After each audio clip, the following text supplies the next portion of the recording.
Catholic Elementary School. I'd like to welcome you to the 8th grade graduation ceremony for 2018. You guys can be seated. Make yourselves comfortable. You'll be walking again here shortly.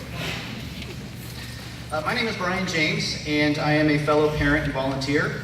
My wife Michelle and I have 3 children, the oldest of which is a 2016 Mother Teresa grad, having just moved on to her junior year at Mount Notre Dame. Youngest is moving on to his 5th grade year here at Mother Teresa, and the middle kid is currently moving under her chair in the 2nd row at the sight of me up here with the microphone. So, about a week or so ago, she said, "I know you were elected chairperson for next year, but does that mean you're going to be doing graduation this year?" Surprise! 2 thumbs and a microphone. We've got them. All jokes aside, that last point makes me among the luckiest people to have participated in graduation ceremonies. I have a kid in this class. That means that I've been blessed to be as close to this group as I ever will be to any of them here. Along the way, there have been sleepovers, volleyball teams, softball teams, pool parties, all those fun things. And through those, we've made very many close friends. I think it's an underappreciated fact here in our little community that the Mother Teresa community can be as good for the adults as it is for the kids. Parents, just look around the room. See how many of these faces you've shared a beverage or a laugh with, or possibly too much of both. Our kids have been together for 9 years, and therefore so have we. They've spent over half the school's existence watching us, watching the teachers, the parents, the staff, and the extended families build these bonds, and they've watched us inspire each other to sacrifice our time, talent, and treasure to keep things running smoothly.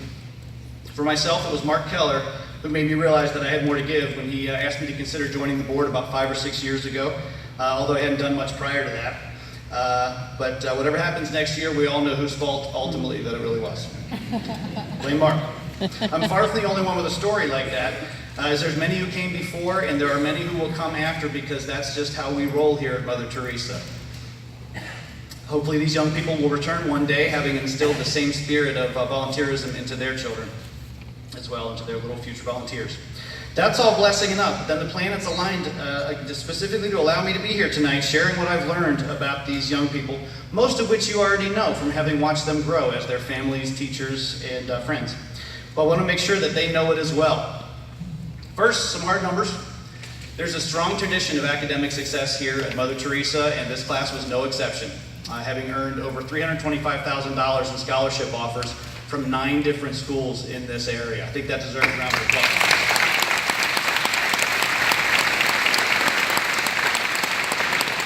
That came as a result of the high school placement test, on which over 3/4 of them earned a high rating, which is a 76 percentile or better score, and over a full quarter of this class earned 96 percentile or better.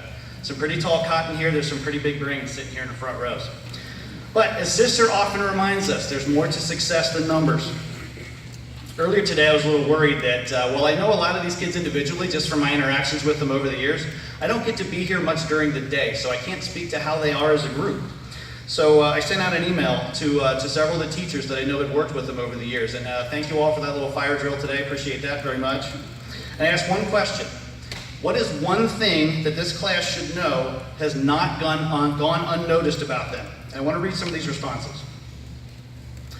"Oh, I love teaching this class!" Exclamation point. "What I loved most is that they embraced every challenge I threw their way. They're great thinkers, seriously hard workers, and creative beyond words. The thing that sticks out most is their willingness to accept constructive criticism, knowing that it would help them to grow and do even better the next time." Another one. "They've always been very kind, caring, and compassionate. Even during yesterday's dodgeball game against the teachers, they were not out for blood. Most 8th graders would have gone in for the kill, but they were good sports and let us have their fun." So maybe we'll have an alumni dodgeball game someday and just see if that spirit holds up over the years. But I did see a video of you all getting humiliated by the kindergartners in a tug-of-war match the other day. So I have a neighbor who's a kindergartner here, and he suspects that you might have thrown the match, so just be aware there's an investigation afoot.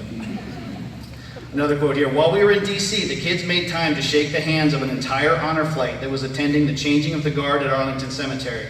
They were able to shake the hands of some World War II veterans. Their sincerity and respect touched many of the vets, their family members, our tour guide, and the teachers. Many of us were moved to tears.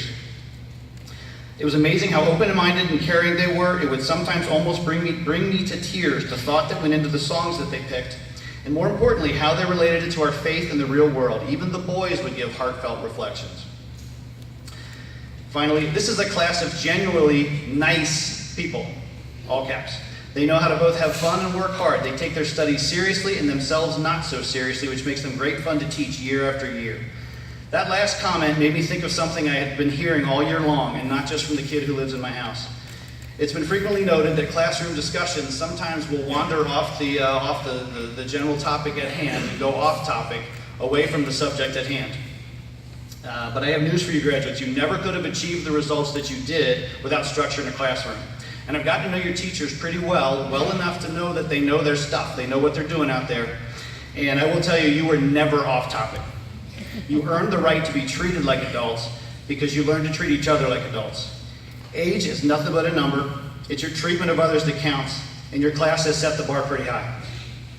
As you progress through life, you're going to come across all types of people, and not all of them are going to act their age, but you are all well prepared to handle it based on what you've shown throughout your academic career at Mother Teresa. So, speaking of adulthood, you don't have to do that yet, and only us adults are standing between you and summer. So let's get on with the ceremony so we can all put our play clothes on. Thank you for listening, and congratulations to our 2018 graduates.